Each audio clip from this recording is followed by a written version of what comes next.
सोनेरी धरती अठे चांदीरो आसमान, रूप रंगीलो रस भरियो मारो प्यारो राजस्थान। और राजस्थान की कला संस्कृति विरासत की जब भी बात होती है तो हम उन लोगों को याद करते हैं जिन्होंने पूरी दुनिया में हमारे राजस्थान का नाम रोशन किया। आज ऐसी ही शख्सियत के साथ मैं मुखातिब हो रहा हूँ, इंटरव्यू कर रहा हूँ। मुझे मौका मिला है जिन्होंने झुंझुनू की माटी से निकलकर बॉलीवुड सिनेमा जगत में एक अपनी पहचान बनाई, अपना एक नाम बनाया।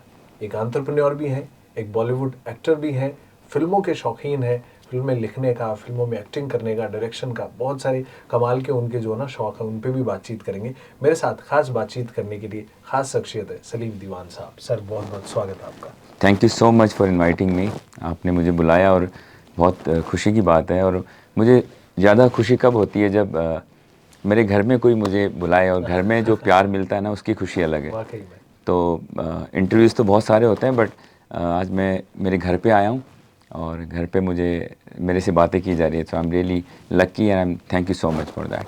सर, शुरुआत करते हैं कि एक इंसान जब सफलता के चरम पे होता है, अपनी एक सक्सेस को एंजॉय कर रहा होता है, तो कहीं ना कहीं वो अपने बचपने को देखता है, कहाँ से वो आया है, किस जगह से वो आया है।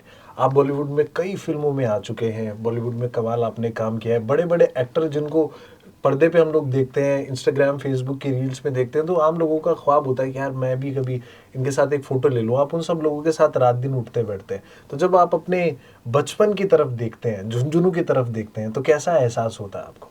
झुंझुनू की मिट्टी में बहुत गहराई है। और यहाँ का जो मैं यहाँ पे पैदा हुआ, मेरा पालन पोषण हुआ यहाँ पे, अपब्रिंगिंग हुई यहाँ पे। तो मुझे शुरू से ही सिनेमा का शौक़ था। तो मैं शुरू से ही सोचता था कि मैं भी पर्दे पे दिखूँ। और जब भी मैं पोस्टर देखता था, मुझे लगता था कि मेरा पोस्टर भी कभी आएगा और मेरी फ़ोटो भी वहाँ लगेगी। लेकिन ये बात बोलने में बहुत साल लग गए मुझे, क्योंकि छोटे शहर में ये बात बोलना, सब हंसेंगे और मजाक उड़ाएंगे। और तो मैंने इस सपने को अपने अंदर छुपा के रखा। छुपा के नहीं बोलूँगा, मैंने संजो के रखा इसको। कि मैं जब वक्त मिलेगा, जब सही टाइम आएगा, तो मैं सबको बताऊँगा। और मैं इस पे काम करूँगा कि मुझे कैसे मैं सिनेमा में कैसे जाऊँ। क्योंकि मैं जिस परिवार से आता हूँ, वहाँ पे सिनेमा में काम करना तो दूर की बात, वहाँ पे आप सिनेमा देखने के लिए हमें अलाउ नहीं था। तो मैं यहाँ पे प्रभात सिनेमा टॉकीज हुआ करता था। तो वहाँ पे मेरी 12 बजे स्कूल से छुट्टी हुआ करती थी। 7 to 12 होती थी स्कूल। मैं 12 बजे घर पहुँचता था, बैग रखता था। तो मेरे घर से प्रभात टॉकीज मतलब बाई वॉक जाएंगे तो लाइक 15 से 20 मिनट था। लेकिन मैं वो इतना तेज़ दौड़ता था कि मेरा एक सीन भी नहीं निकले। और मैं 4 से 5 मिनट में दौड़ के प्रभात टॉकीज के पीछे एक वॉल थी, वहाँ से जंप लगाता और अंदर, और 2.5 रुपये की एक टिकट मिलती थी। और वो टिकट लेके मैं सिनेमा देखने बैठता था। कौन से ईयर की बात हुई है ये? अराउंड मैं स्कूलिंग टाइम की बात है मेरी, इस 90s या 95 की बात है। Yes, right. तो वो लम्हा तो आज बड़ा एक्साइट करता होगा आपको, और वो 2.5 रुपए की टिकट लेके। मैं टिकट, और मुझे पता था घर से आती मम्मी बहुत गुस्सा करेंगी, हो सकता है पिटाई भी होती थी कई बार कि तू गायब कहाँ था। तो सिनेमा को लेके इतना प्यार, इतना जुनून, तो वो शुरू से ही है वो। और उस जुनून ने आपको जो है वहां तक पहुंचाया। सर, क्योंकि हर किसी का भारत में ना, इंडिया में ख्वाब दो ही पैशन पालता है। मतलब ऑलमोस्ट देखिए तो 3 कैटेगरीज में इंसान जाना चाहता है। या तो मैं एक बहुत अच्छा क्रिकेटर बनूं, दूसरा क्रिकेट के अलावा मैं बॉलीवुड में जाऊं, और तीसरा मैं पॉलिटिशियन बनूं। तो एक ख्वाब आपने, ये सिनेमा वाला तो आपने शुरू से जैसे 2.5 रुपए की टिकट के साथ आपने पाल ही लिया था। तो ये सफ़र जो होता है, ये आसान तो नहीं होता, क्योंकि लाखों लोग जो है मेहनत करते हैं, वहाँ तक जाना चाहते हैं। तो ये ख्वाब जब आपके जहन में आया कि मुझे बनना है, तो ये जर्नी के बारे में थोड़ा जानना चाहेंगे, बिकॉज ये काफ़ी इंटरेस्टिंग होगा जानना। देखो, मेरा ये मानना है कि लाइफ के बारे में मैं यूनिवर्सली बात कर रहा हूँ, कि मैं मेरी बात नहीं कर रहा हूँ। मुझे लगता है कि लाइफ में अगर आपने डिसाइड किया ना कि मुझे कुछ बनना है, कुछ करना है लाइफ में, दिल से शिद्दत से, तो संभव है। मतलब कुछ भी इम्पॉसिबल नहीं है। मैं सबको बोलता हूँ कि मेरे जैसा एक आम लड़का कुछ कर सकता है, तो इंटेलिजेंट बंदे तो कुछ भी कर सकते हैं। तो कोई बस आपको वो फायर इन द गट बोलते हैं ना, वो दिल में आग चाहिए, वो जुनून चाहिए, वो पागलपन चाहिए वो काम करने के लिए। बस मैं उसी पागलपन, उसी जुनून के साथ मैं लगे रहा। और बस इस शहर से गया तो वो इच्छा थी, वो पावर था, वो जुनून था कि बस अभी कैसे करना है, क्या करना है, लाइक कैसे करना है। अब कुछ पता था नहीं, बॉम्बे चले गए कि भाई काम कैसे मिलेगा, एक्टिंग कैसे होती है। अभी सिनेमा देख के एक्टिंग सीख गए, बट बाद में पता चला ये एक्टिंग ही नहीं है, ये तो अलग चीज़ है और ये टेक्निकल है, पूरा पूरा पूरा सिस्टम ही अलग है। तो मुझे लगा कि ये मैं सीखूँ कहाँ से। फिर पता किया कि यहाँ पे इंस्टीट्यूट्स हैं, तो मैं किशोर नामित कपूर इंस्टीट्यूट में एडमिशन लिया मैंने। और जब मैंने एडमिशन लिया तो लकीली मेरे बैच में विकी कौशल थे और रणवीर सिंह थे और सयामी खेर, जो ये तीनों अच्छा काम कर रहे हैं, इसलिए मैं इनका नाम ले रहा हूँ। और एक मिस इंडिया थी, मैं था, और हम ऐसे करके 12 स्टूडेंट थे।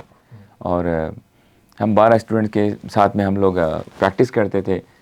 तो जब मेरा वहाँ इंटरव्यू हुआ फर्स्ट टाइम कि आप एक डायलॉग बोल के सुनाइए आप, तो मैं बहुत घबराया हुआ था। मुझे लगा कि क्योंकि जम्बलिंग था सब, कि जो मैं सिनेमा देख के आया हूँ वो मैं डायलॉग बोलूँ या इनके डायलॉग अलग होते हैं, तो थोड़ा सा मिसअंडरस्टूड था कि मैं क्या बोलूँ क्या नहीं बोलूँ। तो मैंने शुरू में एक डायलॉग बोला, तो मैंने बोला नहीं सर, अच्छा नहीं बोला मैंने। तो उन्होंने बोला, किशोर सर थे, उन्होंने इंटरव्यू लिया मेरा, तो बोला कि क्या अच्छा नहीं बोला आपने इसमें, आपको क्या लगता है इसमें क्या अच्छा नहीं था। मैं कहा सर मुझे ना इसमें इमोशन नहीं आए, बस मैंने लाइनें बोल दी। बोलो really you understand the meaning of emotion. बोल सर मुझे ऐसा लगा। तो बस मेरी इस बात पे एडमिशन हुआ कि you have sense of emotions, you have sense of line to speak, कि इमोशन के साथ बोलना है कि खाली बोल देना है।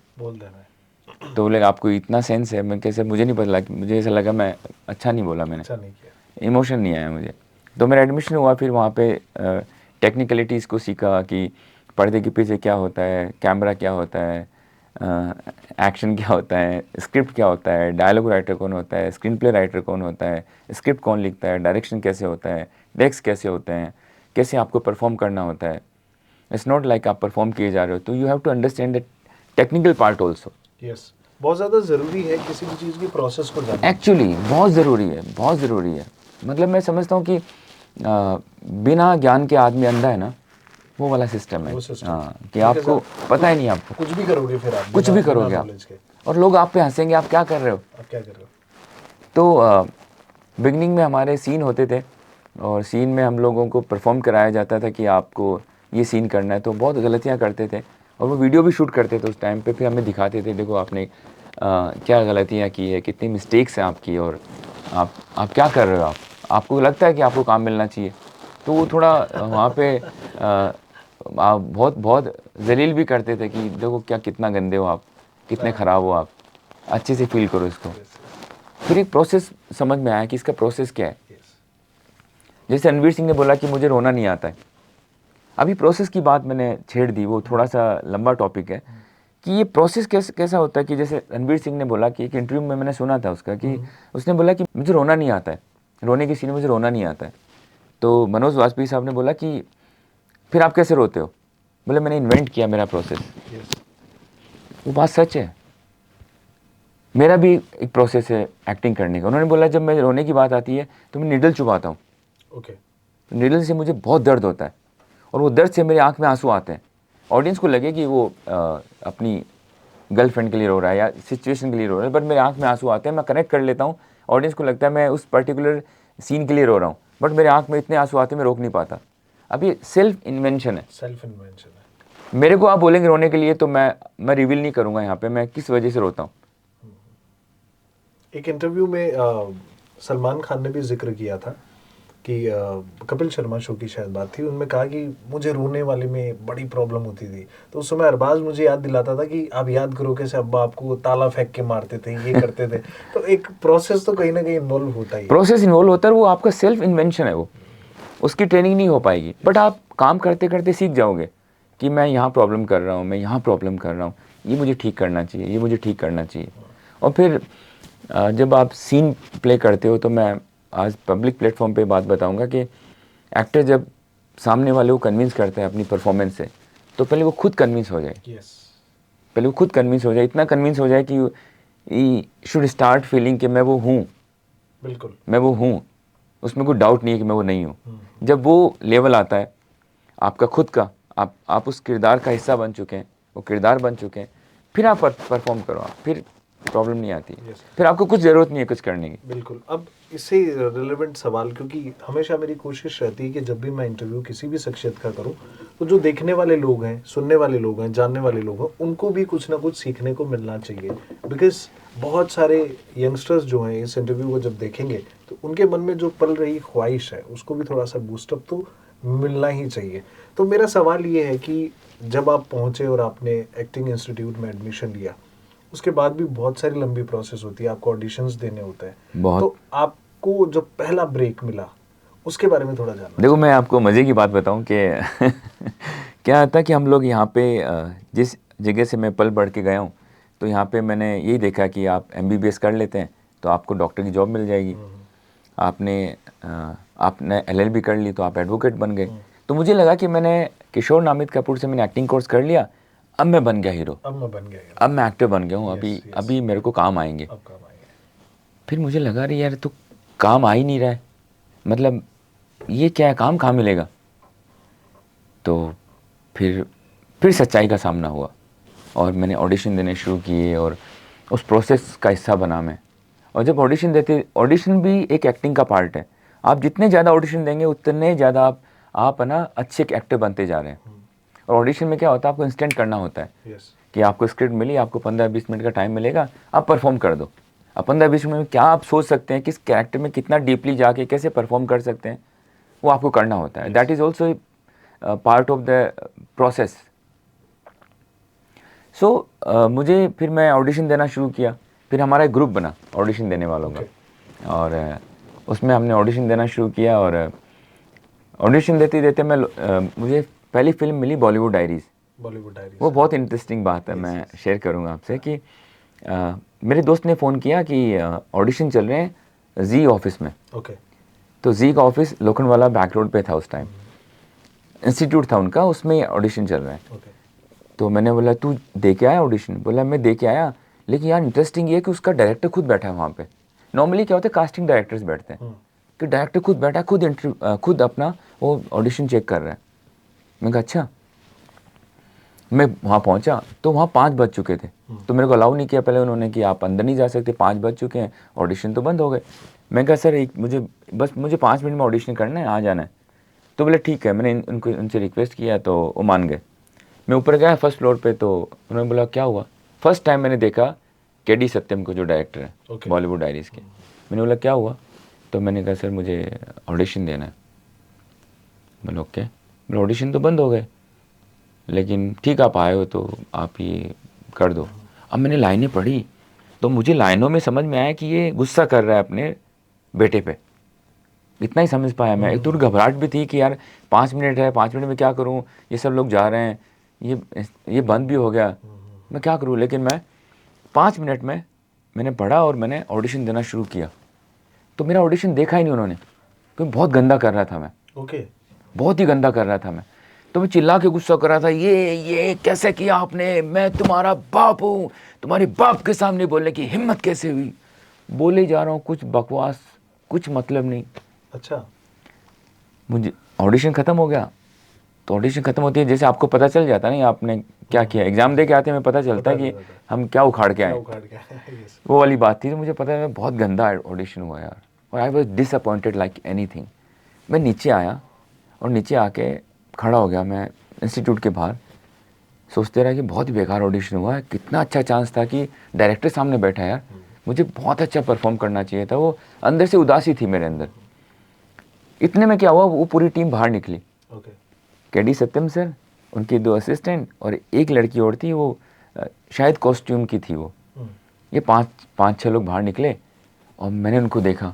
तो मैंने उनको बोला सर मैंने अभी ऑडिशन किया है, तो मेरा सर अच्छा नहीं हुआ ऑडिशन।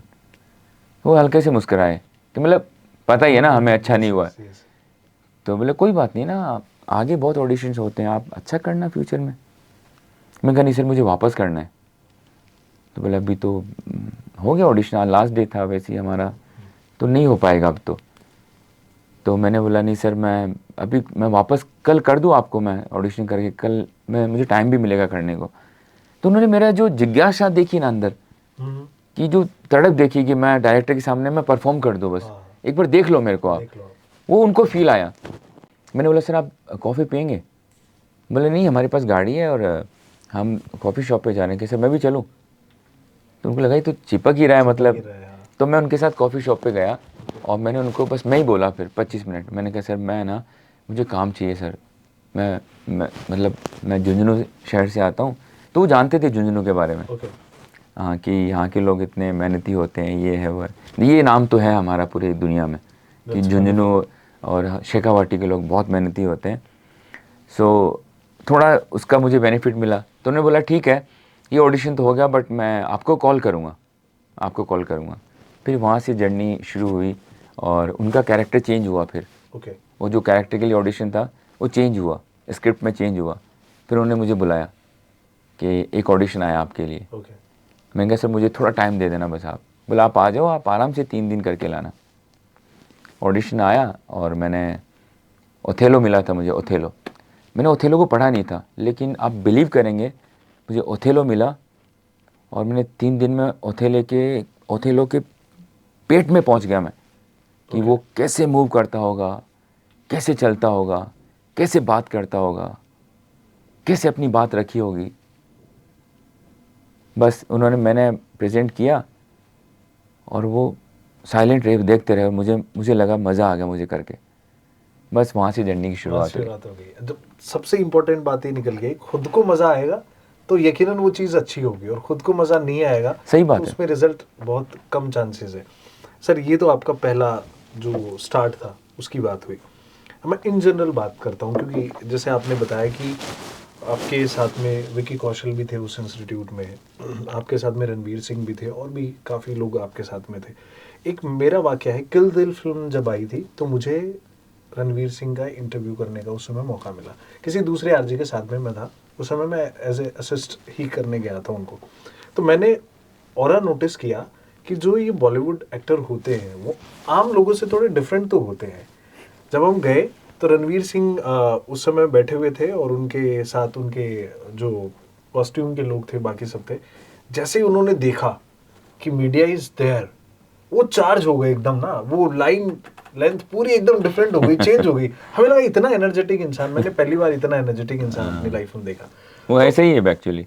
ओके, हाँ, रियल लाइफ में साथ आपकी क्या पर्सनल कोई मतलब? हाँ, मतलब मिलते हैं, हाय हेलो है, like he is working good, अच्छा काम कर रहे हैं वो, एंड अच्छे प्रोडक्शन से उनकी फिल्में आ रही है, so that is a great thing. But more than that he is hard worker. हाँ, या नो डाउट, बहुत मेहनती आदमी है, बहुत मेहनती इंसान है वो, बहुत मेहनत करता है। विकी ऑल्सो और सब लोग मेहनत करते हैं, तो बिना मेहनत के कुछ है ही नहीं। आप कोई फॉर्मूला नहीं है ऐसा कि आप पब्लिक आपको प्यार करेगी। क्यों करेगी पब्लिक आपको प्यार? आपने ऐसा क्या किया है पब्लिक आपको प्यार करे? आपको बहुत मेहनत करनी पड़ेगी। बोलते हैं ना कि आप चाहते हैं कि आपको पूरी दुनिया में आपका नाम हो, तो आपने इस लेवल की मेहनत करनी पड़ेगी, उस लेवल के लोगों के साथ आपको मिलना पड़ेगा, उस लेवल की आपको पढ़ाई करनी पड़ेगी, और उस लेवल की स्क्रिप्ट और उस लेवल का ज्ञान आपके पास होना चाहिए। बिकॉज लोगों को लगता है ज़्यादातर कि यार नेपो किड्स हैं, इनके फादर और इंडस्ट्री के लोग यदि हैं तो इनको तो बहुत आसानी से मिल जाता होगा। चले कितने? हाँ बताओ, जो मेहनती है वो चल रहे हैं। वो मेहनती है। आप आलिया भट्ट की बात करो, आलिया भट्ट देखो कितनी मेहनती है, कमाल। हाँ, हाईवे पे मतलब वो क्या अमेजिंग फिल्म, मतलब यस। पहले जब student of the year I उस फिल्म को देखते वक्त लगता था कि आलिया भट्ट ठीक है, सो एंड सो था, मतलब बहुत ज्यादा, क्योंकि उनका रोल भी करण जौहर ने ऐसा रखा था कि बहुत अमीर बाप की बेटी और वैसा सा था, तो लोगों को लगता था कि यार पता नहीं क्या होगा। लेकिन बाद में उड़ता पंजाब और क्या उड़ता पंजाब, वेरी गुड एग्जाम्पल, कितनी मेहनत की उसने। सी, और हमारे टेक्स होते हैं 25-30 टेक्स, 30 टेक्स होते हैं, पता है? उन टेक्स में हालत ख़राब हो जाती है। एक ही चीज़ को 30 टाइम करना है और उसी इमोशन के साथ करना है, पता नहीं डायरेक्टर को कौन सा पसंद आएगा, और आपको उसी इमोशन में रहना है, उसी मूड में रहना है, उसी कॉस्ट्यूम में रहना है।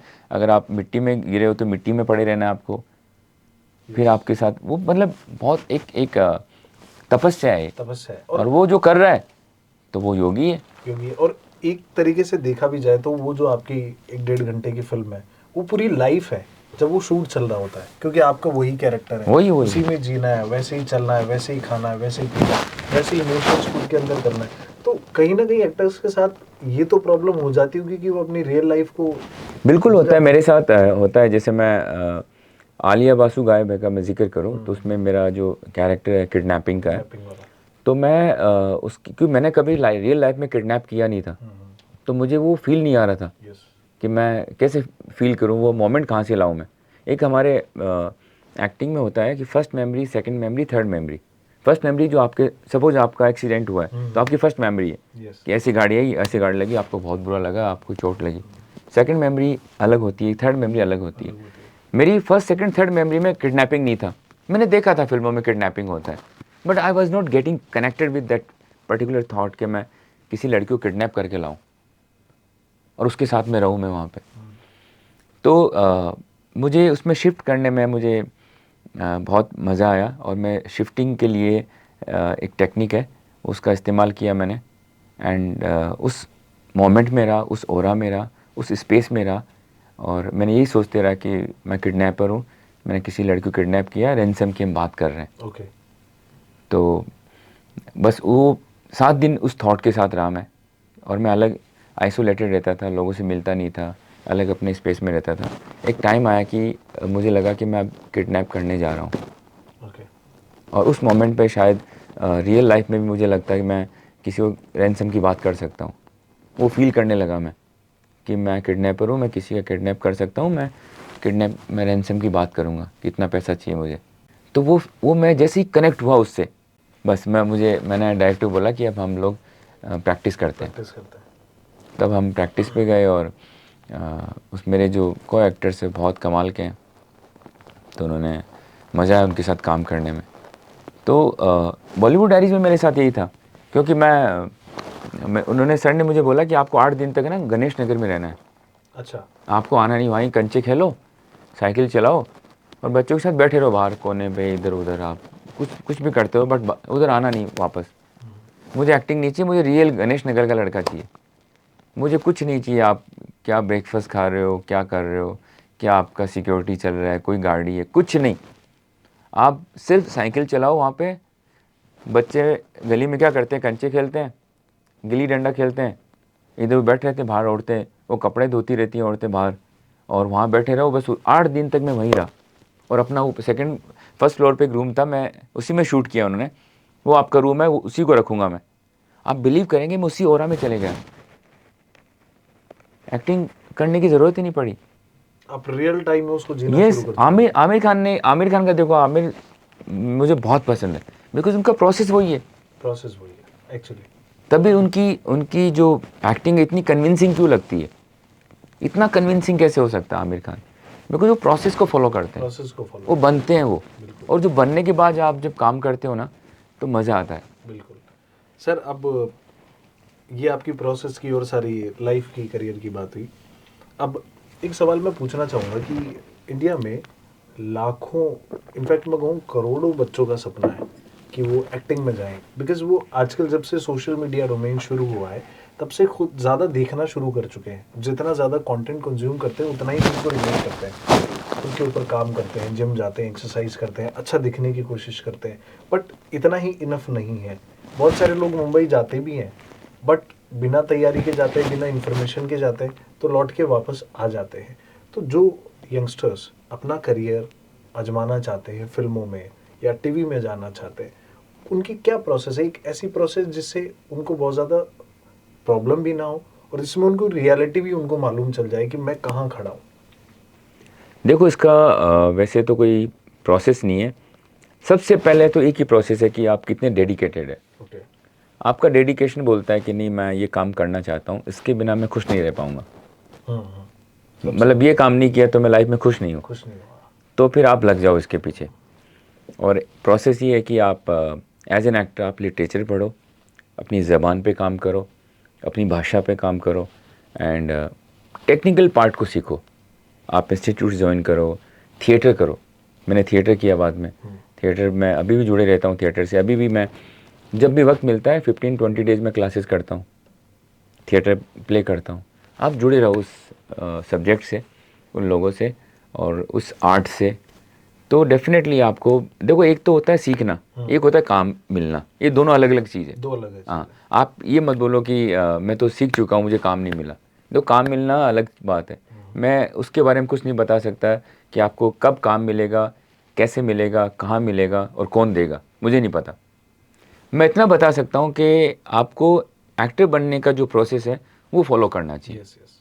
वो बहुत ज़रूरी है कि आपको टेक्निकलिटी सीखना है, आपको लिटरेचर पढ़ना है, भाषा पे काम करना है, थिएटर करना चाहिए। उसके बाद इंटरनेशनल थिएटर ग्रुप आते हैं हमारे देश में, उनको ज्वाइन करना चाहिए। उनके साथ उनके क्रैश कोर्स होते हैं, लाइक 7-15 डेज़ 20 डेज़ के, उनको ज्वाइन करना चाहिए। अगर आपके पास पैसा है, टाइम है, फैमिली अलाउ करती है, तो आप इंस्टीट्यूट ज्वाइन करो। सबसे अच्छा माध्यम है। एक मेरे जहन में एक मेमोरी है, मैं रविंद्र मंच पे था जयपुर में, जयपुर और में। वहाँ मकरंद देश पांडे साहब का जी, जी। एक मैंने प्ले देखा। उस प्ले का नाम था सर सर सरला। मेरा फेवरेट है सर सरला। मैंने पहली बार वो प्ले देखा, उससे पहले थिएटर में मैंने प्ले कभी देखा नहीं था, फिल्म देखे तो मेरा एक था जहन में कि क्या होता है, प्ले देखे तो सही। वहाँ गया और जो इस हिसाब से सेट बना हुआ था, पूरी फिल्म थी वो, लाइव फिल्म थी, लाइव उसमें कोई टेक नहीं था, कोई कुछ भी नहीं था। और वो जो मकरंद देश पांडे की एक्टिंग मैंने देखी, मुझे वाकई में लगा कि यार थिएटर तो कुछ अलग अलग दुनिया अलग है, अलग अलग बिल्कुल दुनिया। अलग दुनिया है। आपके डायलॉग डिलीवरी, आपकी लाइटिंग चेंज हो रही है, सीन चेंज हो रहे हैं, और सब कुछ फटाफट हो रहा है, सब लाइव हो रहा है, सब लाइव हो रहा है, नो रीटेक्स। No retakes. और उनकी आवाज़ का जो मतलब, उनको मतलब मुझे लगता है हार्डली उस जगह पे यदि माइक भी नहीं होते, नहीं होते माइक्स, तो साउंड प्रूफ होता है साउंड पूरा प्रूफ वो। है पूरा। तो वो उनकी आवाज़ का वॉल्यूम डायलॉग पे डिपेंड कर रहा था। इतना कमाल, मतलब मज़ा आ गया, ऐसे लगा कि वाकई में थिएटर तो एक बहुत ही कमाल की चीज़ है। थिएटर सबसे ऊपर है। सबसे ऊपर है। आज भी बड़े बड़े एक्टर थिएटर करते हैं अपना टाइम बिल्कुल निकाल के, बिल्कुल मनोज बिल्कुल। वाजपेयी सब सब सब लोग थिएटर से आए हैं, थिएटर करते हैं। और अमित जी ने एक इंटरव्यू में कहा था कि अ, मैं आज भी थिएटर नहीं कर पाऊंगा। महान है वो। महान है, महान है। आज बॉलीवुड में फिर भी उन्होंने बोला कि मैं थिएटर नहीं कर पाऊंगा। यस यस, थिएटर थोड़ा सा अलग है। टेम्परल फॉर्म में आ जाता है। सर अगली बातचीत हम करते हैं, क्योंकि बच्चों, नए बच्चों से रिलेटेड हमने बात करी, तो ये कंक्लूजन ये निकल के आया कि आपको तैयारी करनी चाहिए। यदि आप जिस दिन खुद से सेटिस्फाई हो जाएंगे कि हाँ now I am perfectly fine, तो हो सकता है आपको काम और चीज़ें मिलना भी शुरू हो जाए। एक कहा जाता है आजकल कंटेंट का टेस्ट इंडियन सिनेमा में ऑडियंस का चेंज हो गया है। पहले फिल्में इतना ज़्यादा एक्साइटेड, अच्छा ये फिल्म आने वाली है फ्राइडे को, फर्स्ट मूवी देखेंगे, फर्स्ट शो देखेंगे, ये वो। अब OTTs आ गए, मोबाइल फ़ोन पे कंटेंट ज़्यादा कंज्यूम होने लगा है। तो क्या डिफरेंस लग रहा है मुंबई में कंटेंट क्रिएटर्स में और मेकर्स में भी? देखो, बहुत बड़ा सवाल पूछा आपने, तो मुझे थोड़ा डिटेल में बताना पड़ेगा। देखो, सिनेमा और लाइफ है ना, हमेशा चेंज होती है। एक टाइम था, थिएटर थे, लिमिटेड फिल्में आती थी, और हमारे पास लिमिटेड थिएटर्स थे, एंटरटेनमेंट के माध्यम कम थे।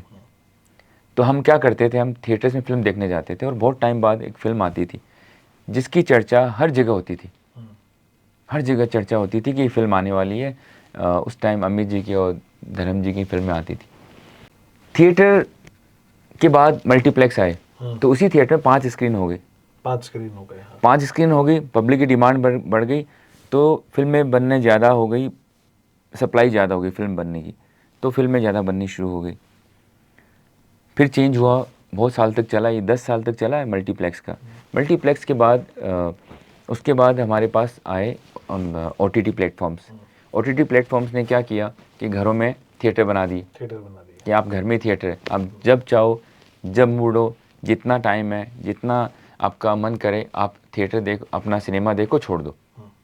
अभी OTT को साइड करने के लिए सबसे बड़ा चैलेंज क्या है हमारे देश में, not only our country, everywhere, reels. अगर OTT को कोई टक्कर दे रहा ना, वो रील्स दे रही है। यस। रील्स की जो ऑडियंस है ना, 1.5 मिनट वाली रील्स की, वो OTT से ज़्यादा है। तो अभी OTT प्लेटफॉर्म्स ने क्या किया है, 2-2 मिनट का वेब सीरीज़ बनाना शुरू कर दिया। ओके। 2-2 मिनट का वेब सीरीज़ आ गया, क्योंकि इसकी यहाँ पे बहुत ज़्यादा ट्रैफिक है, कि आप जब भी टाइम मिलता है, देखो क्या होता है, आप सिनेमा देखते हैं तो आप 45 मिनट्स में कैरेक्टर को इस्टेब्लिश करने में टाइम लगता है।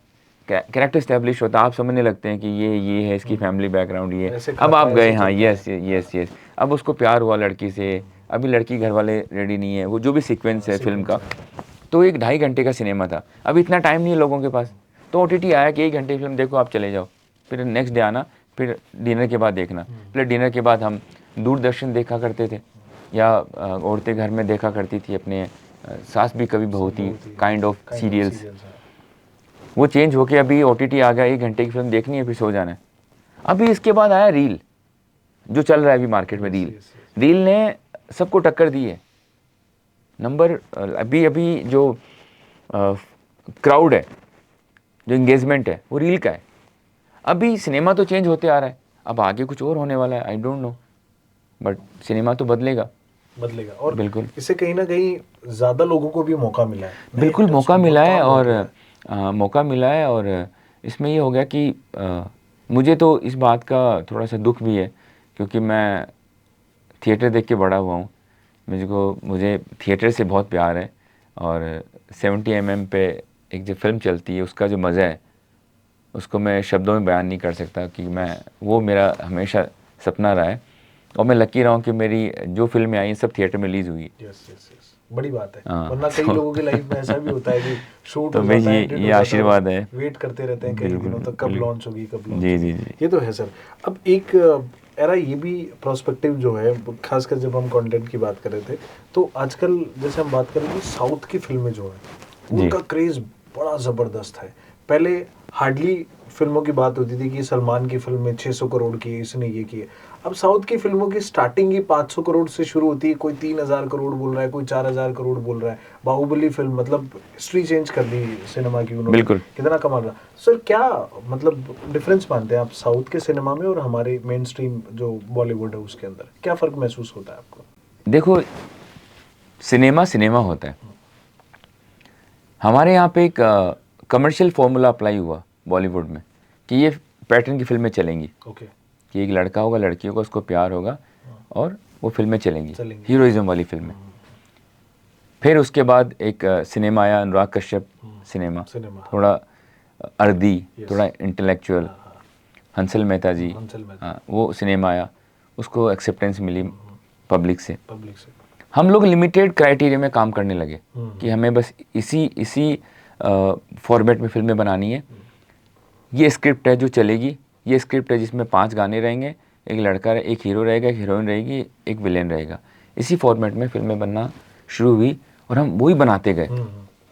साउथ ने थोड़ा सा चेंज किया, स्क्रिप्ट राइटर्स ने, डायलॉग राइटर्स ने, और जो स्क्रिप्ट वहाँ पे बनी वो डिफरेंट काइंड ऑफ स्क्रिप्ट बनी।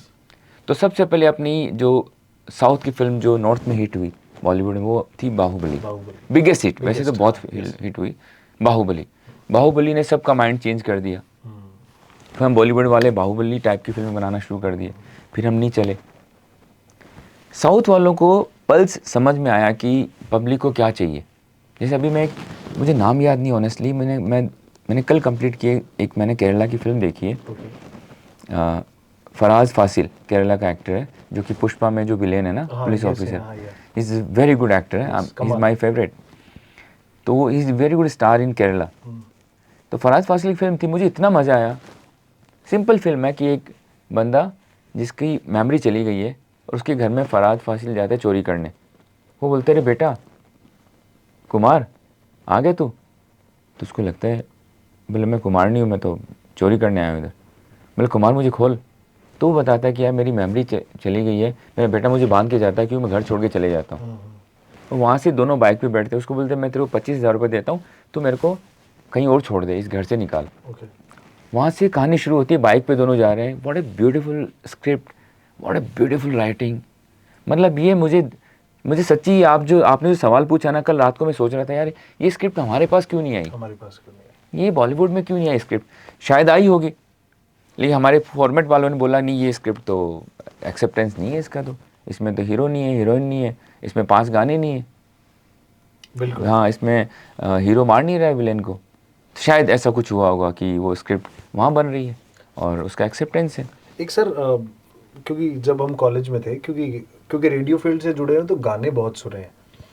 एक गाना आया था शोर इन द सिटी फिल्म का, साइबो जी, नैनो को धीरे, जी जी, वो गाना मतलब एक रूह में बसने वाला गाना।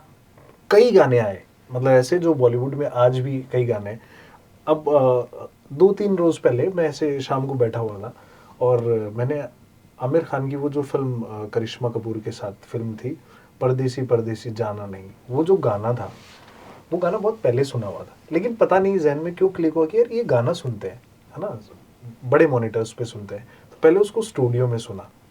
उस गाने की वो जो 2 पैरा हैं, एक में जब वो लड़की कुछ कहती है और एक में जब आमिर खान उसका रिप्लाई करता है, वो 2 पैरा इतने खूबसूरत, मैंने उस गाने Exactly. को 10 बार सुना कम से कम। अब वो गाने नहीं नहीं है है। ऑनेस्टली देखा जाए तो। आइटम नंबर आपने डाल दिए, बादशाह या फिर किसी और रैपर की रैप डाल दी, बट वो फील नहीं है। तो कहीं ना कहीं वो गानों वाला फील भी कम हुआ है। इसको कैसे देखते हैं? देखो मैं एक बात बोलूँ क्या, अगर आपको फिल्म बनाने का मौका मिले ना, तो आप 90s की ज़मीन वाली फिल्म बनाओगे। Yes. समझना मेरे पूरी बात को है। बिल्कुल। अब 90s वाली फिल्म बनाओगे बिकॉज आपकी अपब्रिंगिंग, आपकी रूट यहाँ से जुड़ी हुई है। अभी ये जो नई जो जनरेशन है, ये बाहर से पढ़ के आए हैं। Gen Z, kind of Gen Z, millennial भी समझ लो, ये बाहर से पढ़ के आए हैं। ये मिलेनियल और जेन जी क्या कर रहे हैं कि ये देख रहे हैं कि शायद पूरी पब्लिक हमारे जैसी होगी। सिनेमा हम खुद के लिए तो नहीं बनाते, सिनेमा तो हम पब्लिक के लिए बनाते हैं। तो मैक्सिमम लोग कौन से हैं, मैक्सिमम पब्लिक कौन सी है?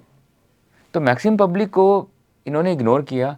सिनेमा उन्होंने लगा कि इस हिसाब का सिनेमा होना चाहिए, तभी ये पूरा मार्केट पनपा। और आप यकीन करेंगे कितने सारे गाने आप ना, you can't tolerate even 30 second, 30 second बिल्कुल आप सुन नहीं पाएंगे 30 सेकंड गाना। लेकिन आप सोचो उसका कन्विक्शन, जिसने गाना डिज़ाइन किया है, रिकॉर्ड किया है, गाया है, इन्वेस्ट किया है, खर्च किया है, रिलीज़ भी किया है, उसका कन्विक्शन देखो आप। मुझे अफसोस आता है कि ये मिसमैच क्यों है। आप पुष्पा फिल्म देखो, आप पुष्पा फर्स्ट देखो, सेकंड देखो। पुष्पा का फॉर्मेट वो 90s वाला, 90s एग्जैक्टली। यही गरीब आदमी, एक रोड साइड आदमी एक सिंडिकेट बनता है यस, कि मैं सिंडिकेट बनाऊं, एक आम आदमी। वो है कहानी, वो है कहानी गांव का। यस यस के पीछे लगाना। यस, क्यों रिलेट किया? वो रिलेट किया हमने, क्यों रिलेट किया? बिकॉज ये फिल्म इसलिए सक्सेस हुई, स्टोरी वाइज बता रहा हूँ मैं, कि ये कहानी हमारे बीच की थी। हमारे बीच की गाने। आज आप मेरे से इंटरव्यू कर रहे हैं, आप बोल रहे हैं कि हमारे गांव का लड़का मुंबई में जाके एक्टर बन गया। एक स्टोरी आपको समझ में आ रही है, आपको अच्छी लग रही है कहानी, और सब सुनने वालों को अच्छी लग रही है। बस सेम कहानी पुष्पा की, एक छोटा सा एक मजदूर का लड़का और सिंडिकेट बनाता है। ये है कहानी। अभी कहाँ ये कहानियाँ बताओ? ये कहानी नहीं है अब नहीं है स्टोरी, बहुत ज़्यादा मिसिंग है। और कहीं ना कहीं ये जो रोल प्ले है आजकल हम लोग ने नोटिस भी किया है कि जब से फिल्मों के अलावा जैसे बिग बॉस है, बहुत सारे शोज आने लगे हैं, तो उनमें भी स्टोरी लाइन जो दिखाई जा रही है वो मतलब वो चुगली टाइप वाली, ये इसने इसको ये कह दिया, इसने उसको वो कह दिया। बहुत सारे लोग पसंद करते हैं बिकॉज एंटरटेनमेंट है, बहुत कुछ चीज़ें। लेकिन मसाला तो मतलब कंटेंट तो आज भी हर व्यक्ति ढूंढ रहा है। उसको चाहिए कि इसमें मुझे मिला क्या। वो मैं आपसे जिक्र कर रहा था मनोज वाजपेयी की फिल्म, उसका मेरे का वो शॉर्ट फिल्म थी, कृति नाम उस फिल्म का। अच्छा, ग्रेट। मैंने कृति का जो प्लॉट था उस फिल्म का इतना अमेजिंग था कि मनोज वाजपेयी जो है वो थोड़े से साइको हैं, वो भूल जाते हैं चीज़ों को। उनकी एक गर्लफ्रेंड होती है, रियल में वो उसके पास जाते हैं, किसी बंगलों में उसको वो रखते हैं, उसके साथ बातचीत करते हैं, उससे वो प्यार करते हैं। लेकिन एंड में जाके पता लगता है कि वो उसकी गर्लफ्रेंड है ही नहीं, वो तो उनके दिमाग का इल्यूजन है। और वो लास्ट में पता लगता है। वो 40 मिनट मुझे लगता है वो जो कंटेंट मैंने देखा मतलब अमेजिंग लगता है कि यार ऐसी फिल्में होनी चाहिए। एक मैंने हॉलीवुड की फिल्म देखी, उसका नाम था परफ्यूम द लव स्टोरी। उसमें वो ऐसा परफ्यूम बना देता है जो परफ्यूम की एक बूंद डालती पूरी दुनिया पागल हो जाती है। और क्या मतलब अमेजिंग वो परफ्यूम बनाने की जो उसका तरीका था। ऐसे कंटेंट को मिस कर रहे हैं हम लोग। राइट। जो कंटेंट है ना, कंटेंट इज द किंग। तो कंटेंट तो चलेगा, आगे भी कंटेंट ही किंग रहेगा। कंटेंट चलेगा ऑलवेज। या तो आपसे अब हम इधर बॉलीवुड से इधर एक और मुझे आपके बारे में चीज़ मालूम चली कि आप एक बिजनेस पर्सन भी है, एज एन एंटरप्रेन्योर भी आप काम कर रहे हैं। तो कुछ आपके प्रोजेक्ट्स के बारे में जानना चाहिए। मैं बिल्कुल, मैं सिनेमा वाली बात में एक बात और ऐड करूँगा कि जैसे आपने बोला कि सिनेमा चेंज हो रहा है, साउथ की बात आपने की, साउथ में क्या हो रहा है, नॉर्थ में क्या हो रहा है।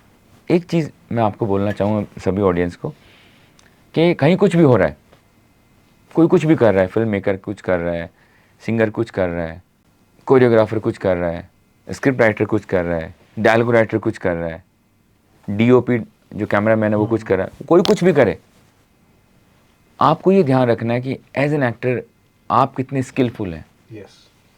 बस आपने अपने स्किल पे काम किया है ना, तो आपको कोई रोक ही नहीं पाएगा। आपको जिस दिन चांस मिला आप छाप दोगे। आप पूरी दुनिया का दर्द लेके बैठोगे कि वो ऐसा क्यों कर रहा है, वो कैसा क्यों कर रहा है, उसको ऐसा नहीं करना चाहिए था, उसको ऐसा नहीं करना चाहिए था। मैं बोलता हूँ हम कितना अच्छा कर रहे हैं। एज एन एक्टर मैं सोचता हूँ यार मैं कितना अच्छा कर रहा हूँ। मैं क्या सबसे अच्छा कर रहा हूँ? क्या मैं सबसे ख़राब कर रहा हूँ? क्या मैं एवरेज कर रहा हूँ? मुझे मौका मिलेगा तो मैं क्या करूँगा? तो मुझे मेरा सेल्फ जो डेवलपमेंट है मैं उस पर ध्यान देता हूँ, उसके बारे में सोचता हूँ। और मैं इंस्पायर होता हूँ इरफान भाई से। इरफान भाई का था कि इरफान भाई जब स्क्रिप्ट मिलती थी तो वो 20 डेज तक रूम से बाहर नहीं आते थे। अच्छा। अपने रूम में रहते थे, स्क्रिप्ट अपना रूम। उनका लंच डिनर भी नीचे से जाता था, गेट के नीचे से, मिलते ही नहीं थे किसी से। तो वो ऐसे ऐसे ऐसे इबादत करके, ऐसी भक्ति करके और उन्होंने परफॉर्म किया है। तो वो बोलते हैं ना इरफान भाई एक्टर बनने आए थे लेकिन पूरा सिनेमा बन गए। सिनेमा बन गए वाकई। तो वो इतनी इबादत, इतनी भक्ति, इतनी शिद्दत से करेंगे तो हमें अपने काम पे बहुत कम मेहनत करनी है, काम करना है, वो ज़रूरी है। बाकी कोई कुछ भी करे चलते रहेगा। और एक्टर को तो भले ही वो रील बने, चाहे वो वेब सीरीज़ बने, चाहे वो शॉर्ट फिल्म बने, एक्टर को तो एक्टिंग करनी होती है, अपनी स्किल दिखानी होती है। तो जहाँ मौका मिले, जहाँ चांस मिले, छाप लग दो। जाना चाहिए। हाँ। बस बस हाँ, बस। और क्योंकि कहा भी गया है कि बदलाव की शुरुआत खुद से ही होती है। Exactly. उसमें वो चेंजेस और वो चीजें आप डालना करना शुरू करें। बिल्कुल बिल्कुल। बॉलीवुड के इधर हम यदि बात करें तो आप एज एन एंटरप्रेन्योर बहुत सारे बिजनेसेस भी कर रहे हैं, बिजनेस लाइफ भी साथ के साथ चल रही है, कैसे बैलेंस करते हैं दोनों को? देखो बिज़नेस की बात जहाँ तक है कि मैं जिस मिट्टी से आता हूँ, जिस धरती से आता हूँ, वहाँ पे बिज़नेस हमारे रग रग में बसता है। मिट्टी की तासीर ऐसी हाँ, है। वो तासीर ऐसी है। और बिज़नेस फैमिली से हूँ, तो बिज़नेस करना मेरे लिए ये ऑटो पायलट मोड वाला सिस्टम है। सो सेंसिबिलिटी है काम करने की। और मैं पढ़ा हूँ तो कर लेता हूँ अच्छे से काम। और बैलेंस इसलिए करता हूँ क्योंकि एक स्विच ऑन स्विच ऑफ का एक मोड होता है जो हमें एक्टिंग इंस्टीट्यूट में सिखाया जाता है कि जब आप स्विच ऑन होते हो, स्विच ऑफ होते हो। स्विच ऑन मतलब आपको अभी ये सोचना है, अब मैं कुछ नहीं सोचूंगा, अब मैं यही अब मैं ये सोचूंगा, ये स्विच ऑन हुए आप। अब आपको स्विच ऑफ होना है कि मैं ये नहीं सोचूंगा। तो ये ब्रेन पे आपका जब कंट्रोल आता है तो फिर आप ना इजीली मैनेज कर पाओगे। कर पाते हो। तो जब मैं मेरे फ्रेंड्स सर्कल में होता हूँ तो मैं सिनेमा नहीं सोच रहा हूँ, मैं कुछ नहीं सोच रहा हूँ। जब मुझे लगता है मैं ऑफिस में हूँ तब मैं सिनेमा नहीं सोच रहा हूँ, मैं ऑफिस सोच रहा हूँ। और जब मुझे लगता है कि मैं फिल्म कर रहा हूँ तो मैं ऑफिस की बात बिल्कुल नहीं करता हूँ, कोई डिस्कशन नहीं करता हूँ, मैं सिर्फ सिनेमा की डिस्कशन करता हूँ। तो ये स्विच ऑफ स्विच ऑन का फॉर्मूला है जो हमें सिखाया जाता है, उससे मैं अच्छे से बैलेंस कर पाता हूँ चीज़ों को। एक क्योंकि आप झुंझुनू की मिट्टी से जुड़े हुए हैं, झुंझुनू हमारे शेखावाटी का नाम जो पूरी दुनिया भर में है, सबसे ज़्यादा शहीद हम लोगों ने दिए हैं, बड़ी प्राउड मोमेंट है हम लोगों के लिए। तो आप भी जब आप उस लेवल पे, उस मुकाम पे जब आप पहुंचे हैं तो झुंझुनू के बारे में सोचते हैं कि यहाँ कुछ किया जाए, यहाँ कुछ ऐसे प्रोजेक्ट्स किए जाए? बिल्कुल बिल्कुल मैं सोचता हूँ। और मैं हमेशा सोचता हूँ कि ये वीरों की, सपूतों की धरती है। और मैं सबको बोलता हूँ मेरे साथ कुछ फिल्म करो यहाँ पे कुछ मैं कुछ मिलिट्री मैन का कैरेक्टर करूँ। और बहुत टाइम से मेरे दिमाग में था। तो अभी मुझे क्या हुआ कि मैं करीब 1 साल पहले आया यहाँ पे। तो मुझे एक वीरांगना मिली, उनका नाम भूल गया मैं। तो मैं 1 साल पहले यहाँ पे आया तो मुझे एक वीरांगना मिली। यहाँ पे शहीद हुए थे विनोद सिंह कड़वासरा। तो उनकी मुझे वाइफ मिली, उन्होंने मुझे बताया कि मेरी शादी हुई थी और शादी के फर्स्ट नाइट ही वो उनको बुला लिया मॉर्निंग में। अच्छा। नेक्स्ट डे मॉर्निंग उनको बुला लिया और फिर वापस वो नहीं आए और उनकी बॉडी आई। तो ये सुन के मुझे बहुत लगा कि यार मुझे बहुत बुरा लगा अंदर से कि यार ये इन्होंने इतने साल कैसे बिताए होंगे। फिर सेम कहानी एक मुझे शहीद मेजर महमूद खान साहब की वाइफ, उनकी फैमिली वो तो बहुत बूढ़ी हो गई और उनके ग्रैंड सन उन्होंने मुझे बताया कि ऐसे मेरे दादाजी थे, फर्स्ट नाइट ही रुके दादी के पास और सुबह चले गए, वापस नहीं आए। तो मुझे लगा ऐसा कुछ करना चाहिए। तो मैंने सबसे डिस्कस किया कि ऐसी स्टोरीज है, तो फिर एक म्यूजिकल हमने इसको कट किया है। रहमत सा आया। तो मैं चाहता हूँ वो गाना भी आप प्ले करें। बिल्कुल, डेफिनेटली। और उसमें बिल्कुल कहानी 7 मिनट की कहानी है, 7 मिनट का म्यूजिकल वीडियो है, जिसमें वो कैसे मिले, फिर कैसे उनकी शादी हुई, फिर कैसे मिलिट्री में जाते हैं, फिर वो कैसे वापस आते हैं, वहाँ पे कैसे वॉर होता है। एक पूरी फिल्म को हमने 7.5 मिनट 7 मिनट में करीब ये उसको यूट्यूब पे है। हाँ, तो इसका डिस्क्रिप्शन में हम लिंक भी देंगे सो जी। दैट हमारी ऑडियंस इसको देख भी पाए। बहुत अच्छा लगता है जब हम हमारी जगह के लिए कुछ तो करते मुझे हैं। बहुत खुशी हुई इस गाने को करते हुए कि यार मैं ट्रिब्यूट कर रहा हूँ हमारी जो सपूत है, हमारी धरती के सपूत है, खासकर हमारे डिस्ट्रिक्ट के जो लोग हैं उनको मैं ट्रिब्यूट करता हूँ गाना। तो मुझे बहुत खुशी हुई, बहुत मज़ा आया करके। बहुत ही अमेजिंग। और अपनी जगह पे जब कुछ इंसान करता है तो उसको वैसे ही बहुत प्राउड फील होता है, क्योंकि अपनी जगह तो आप बहुत नॉर्मल जो हो, उसी परिवेश के हो, यादें जी जी। कनेक्टेड होती हैं। तो वो उस सिनेमा घर में जाते हो कभी, वो 2.5 रुपए टिकट वाला कभी याद आती है? अभी सुना है मैंने कि प्रभात टॉकीज बंद हुआ है शायद, तो अभी वो सिनेमा नहीं रहा। अभी तो एक तो टाइम भी नहीं मिलता हाँ, है, इतना टाइम। बट वो तो यादें तो हैं। मैं एक इंटरेस्टिंग और कहानी सुनाऊँ आपको कि उस टाइम क्या पावर कट बहुत होता था। हाँ। उस टाइम पे ओके। बहुत पावर कट होता था। हमारे घर के पास में शेखावत जी का घर था, हम्म। तो हमारे घर में टीवी अलाउ नहीं था, ओके। दूरदर्शन चलता था। और शेखावत जी के घर में ना वीसीआर था, जो कैसेट आती थी, कैसे डाल के हाँ करते वैसे थे? डाल के हाँ। चलाते थे वीसीआर। और मेरी छत से शेखावत जी का घर 30 फीट डिस्टेंस में था, उनका टीवी दिखता था मुझे दूर ओके, से, छत अच्छा। से। ओके। और बीच में ग्लास भी था, अच्छा।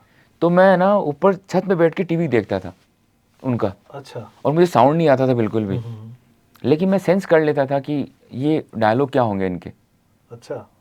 तो वहाँ पे ना, और मेरा मेरा जो मैंने इमेजिन किया ना कि इसके डायलॉग क्या होंगे, अब ये क्या बोल रहा होगा, ये क्या बोल रहा होगा, मैं पूरी फिल्म देखता था और मेरे को सब कुछ समझ में आता था ये डायलॉग्स क्या होंगे इनके।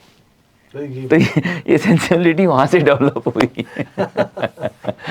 तो ये लम्हे भी बड़े आपको लाइफ में एक्साइट करते हैं ना, जब आप देखते हो कि मैं छत पे बैठ के जो है इसको देखता था, सुनता था।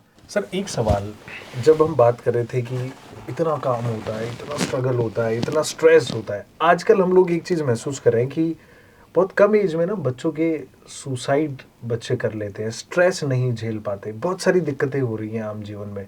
इसको लेकर के क्या देखते हैं, कैसे नहीं, देखते अभी आप बता रहे थे कि अपने डिस्ट्रिक्ट्स में हैं? शेखावाटी शेखावाटी में में भी इनफैक्ट। काफ़ी बच्चों ने सुसाइड किया है। तो मेरा ही मानना है कि जो भी सर्कमस्टेंसेस रही होंगे, उनके परिस्थितियाँ जो भी रही होंगी, बट मेरा ही मानना है कि सक्सेस जो है ना वो डेस्टिनेशन नहीं है, प्रोसेस है। प्रोसेस है। Success is process. प्रोसेस लंबा भी हो सकता है, प्रोसेस छोटा भी हो सकता है, प्रोसेस तो प्रोसेस है ना। यस। तो अब इस प्रोसेस को एंजॉय करना चाहिए हमें, इस प्रोसेस को एंजॉय करना चाहिए। देखो ये सिचुएशन जो है ना फेलियर की, नॉट गेटिंग राइट वर्क, मैं क्या कर रहा हूँ, मज़ा नहीं आ रहा है, मेरी फिल्में कम आ रही है।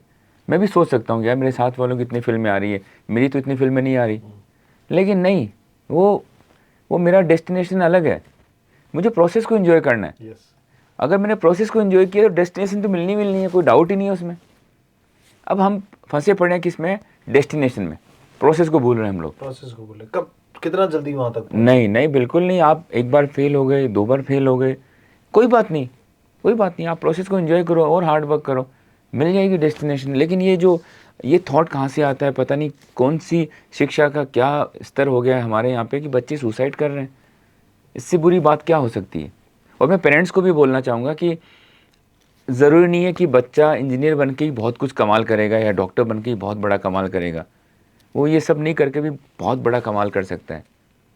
तो प्लीज़ बच्चों पे प्रेशर वाली, अगर आपको लग रहा है बच्चा कहीं प्रेशर में है, शांत बैठा है, बात नहीं कर रहा है, तो प्लीज़ उसके साथ टाइम स्पेंड करो और उसको थोड़ा लाइट करो। आप उसको बोले इतना ठीक है, सब मेहनत करते हैं, पापा भी सुबह जाते हैं, शाम को घर पे आते हैं, मेहनत ही करते हैं, मम्मी पूरे दिन घर का काम करती है, मेहनत करती है। ऐसा ज़रूरी नहीं कि बच्चे पे सब प्रेशर आए, सब लोग काम करते हैं। तो प्लीज़ मैं पेरेंट्स को बोलना चाहूँगा खासकर कि ये दिमाग से बात निकाल दें कि बच्चा नीट करेगा या जो भी शिक्षा वो कर रहा है, जो एजुकेशन कर रहा है वो करेगा तो ही वो बहुत बड़ा आदमी बनेगा। नहीं नहीं, दूसरे माध्यम भी है। भगवान ने एक रास्ता बंद किया तो 100 रास्ते और खोले। तो इतना सीरियसली लेने की ज़रूरत नहीं है। लाइफ को मज़ा करने की ज़रूरत है। इतना सीरियसली लेंगे तो आप कर ही नहीं पाएंगे कुछ। कर ही नहीं पाएंगे। और बोलते हैं ना कि जब आप बहुत दुखी होते हो ना, तब आपसे कोई नहीं जुड़ेगा। आप बहुत खुश होते हो ना, आपसे सब जुड़ेंगे। Yes yes. तो आप खुश रहो, खुश रहो। बिल्कुल। मैं काशी जब गया तो एक घाट पे वहां देखा, मैंने लिखा हुआ था, एक दिन आप इस दुनिया से चले जाएंगे और आपकी सारी समस्याएं खत्म हो जाएंगी। है ना? तो जो लोगों को लगता है कि यार problem problem problem problem is a part of life. हाँ हाँ, सुबह उठते हैं तब प्रॉब्लम शुरू होती है, रात तक प्रॉब्लम ही है, हम लड़ते रहते हैं, ठीक होती रहती है प्रॉब्लम्स, ऐसा कुछ नहीं है। और खुश रहने में देखिए ना कितना एक वाइब चेंज हो जाती है उस जगह। बिल्कुल वाइब चेंज होती है ना? और ये प्रोसेस है, इसको एंजॉय करना सीखो। सबसे इम्पोर्टेंट है। मैं किसका इंटरव्यू था मुझे याद नहीं आ रहा है, कि मुझे लगा कि जब मैं या आर्नोल्ड का इंटरव्यू था, आर्नोल्ड सोजनर, तो उन्होंने कहा कि मुझे लगा कि मैं सक्सेसफुल बनूंगा तो ये होगा वो होगा। जब मुझे सक्सेस मिली, मैं फेमस हुआ, मेरी फिल्में हिट होने लगी, जब मैं उस मुकाम पे पहुंचा तो मुझे लगा कि ये है क्या सक्सेस। अच्छा, मुझे ये है क्या सक्सेस, इसको सक्सेस बोलते हैं। मुझे उस प्रोसेस में ज़्यादा मज़ा आया कि होगा कि नहीं होगा, होगा नहीं होगा, होगा नहीं होगा। अभी हो रहा है, मेरे पास फिल्म मेकर्स आ रहे हैं, फिल्में करो, ये करो वो करो, but this is not the way. ये नहीं है मज़ा वो था प्रोसेस का। प्रोसेस में मजा आया। प्रोसेस में मज़ा है। तो कितनी कमाल बात है कि यदि आप प्रोसेस को एंजॉय करते हैं तो वो जो आपका ड्रीम है, वो जो गोल है, वहां तक पहुंचना भी आसान हो जाएगा। और पहुंच जब जाएंगे तो वाकई में नोटिस करेंगे कि यार वो टाइम बड़ा इम्पोर्टेंट था। और देखो डेस्टिनेशन है ना, एक नहीं होती हमारी। हम एक डेस्टिनेशन में पहुंचेंगे, फिर सेकंड हम क्रिएट शुरू हो करेंगे, जाएगी, हाँ। फिर थर्ड हम क्रिएट करेंगे, तो फिर आपके हिसाब से तो हम दुखी रहेंगे हमेशा। वो वाली हम बात तो है जी ना, नहीं पाएंगे। जी नहीं पाएंगे। और वो एक वाली बात है ना कि ये जिंदगी जो है एक बहुत बड़ा मैदान है। इसमें आपको ये मालूम होना चाहिए कि आपको कब रुकना है, कहाँ रुकना है। Exactly. रुकना भी इम्पोर्टेंट है। हमेशा भागते रहना, दौड़ते रहना भी ठीक नहीं है। लेकिन अगर आपको डेस्टिनेशन मिल भी गई, आप बन भी गए, फिर हाँ, फिर क्या? फिर आप नया कुछ सोचोगे। सोचो। फैक्ट है। फैक्ट है। फिर वो भी एक प्रोसेस रहेगा कि मान लो एक डॉक्टर बन गया एक लड़का, अब डॉक्टर बनने के बाद उसको एमडी भी करना है, एक वो भी प्रोसेस है। फिर एमडी करने के बाद अब उसको आगे ज़िंदगी में शुरुआत करनी है, घर लेना है, गाड़ी लेनी है, वो भी एक प्रोसेस है। तो आप ये तो लाइफ पूरी प्रोसेस ही है ना, बिल्कुल। शुरू से लेके अंत तक प्रोसेस ही है। इस प्रोसेस को अगर आपने ख़राब कर दिया, इस प्रोसेस को नहीं जिया, प्रोसेस को एंजॉय नहीं किया, इसके साथ खुश नहीं रहे, तो आप ना डेस्टिनेशन को एंजॉय कर ही नहीं सकते। आप कहीं ना कहीं फंस जाओगे।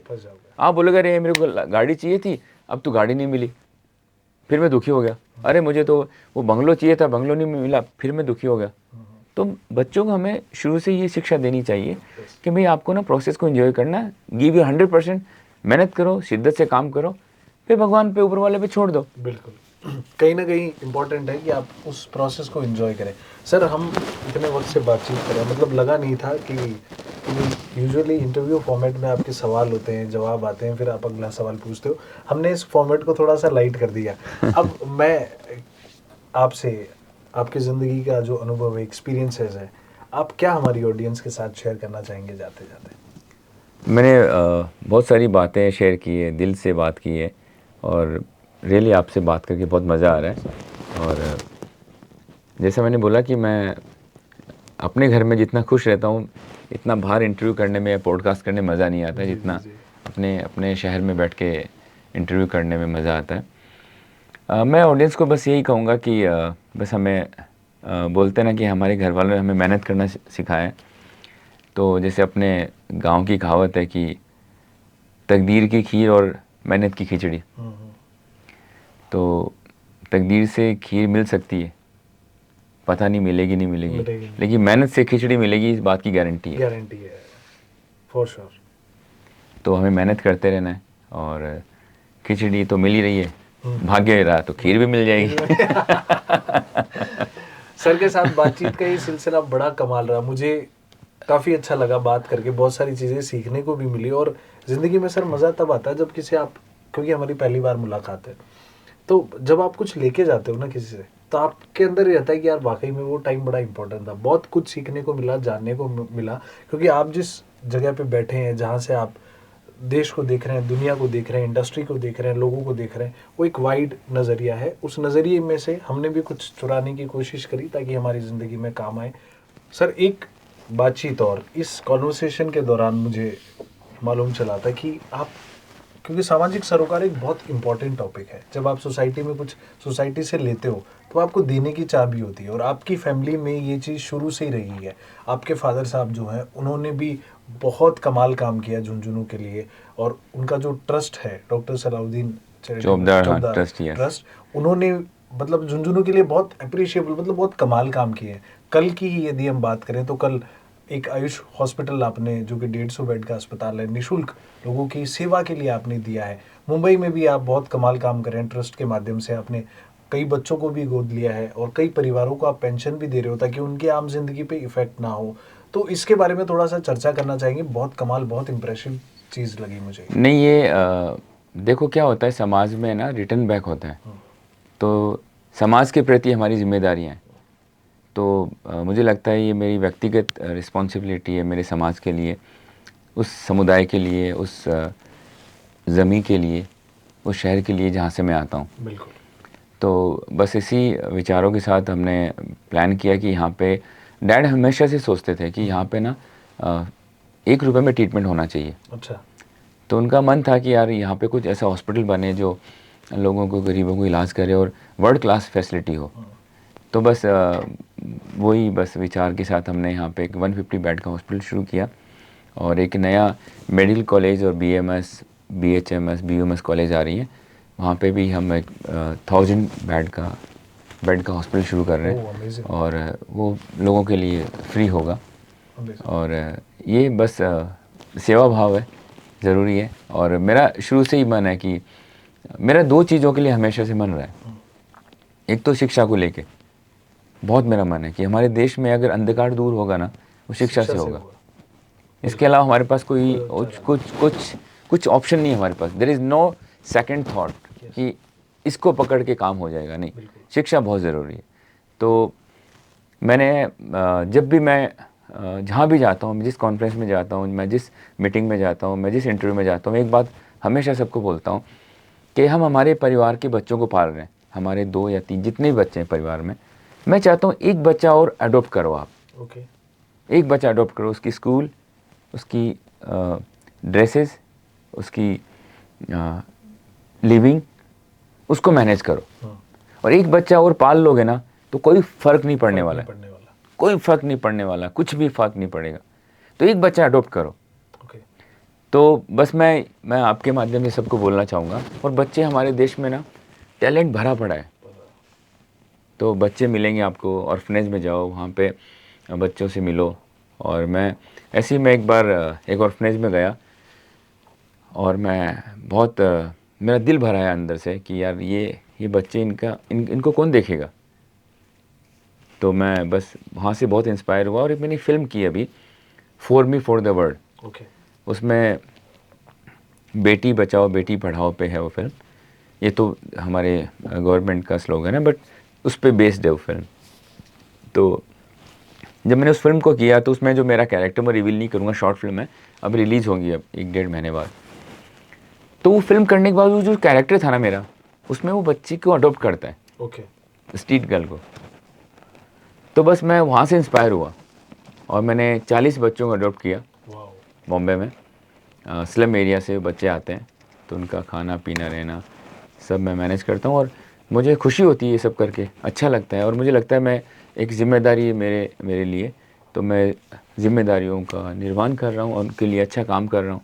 और बस यही हमारे झुंझुनू डिस्ट्रिक्ट में मुझे लगा कि यहाँ पे डैड का शुरू से ये था कि ऐसा कुछ हो यहाँ पे, जिससे लोगों को अच्छी सेवा मिले, अच्छा स्वास्थ्य मिले। तो हॉस्पिटल की शुरुआत की, इसी फंक्शन में आया हूँ मैं यहाँ पे। अमेजिंग सर, मतलब वाकई में मुझे अच्छा लगा कि आप अपने करियर में इतनी अच्छी ऊंचाइयों पे, मुकाम पे, फिर भी सामाजिक सेवा, सरोकार के भाव जो है, थॉट आपके जहन में, वाकई में कमाल। सभी करते हैं। मनोज वाजपेयी जी हैं, उन्होंने अपने गांव में स्कूल बनाई, हॉस्पिटल बनाया।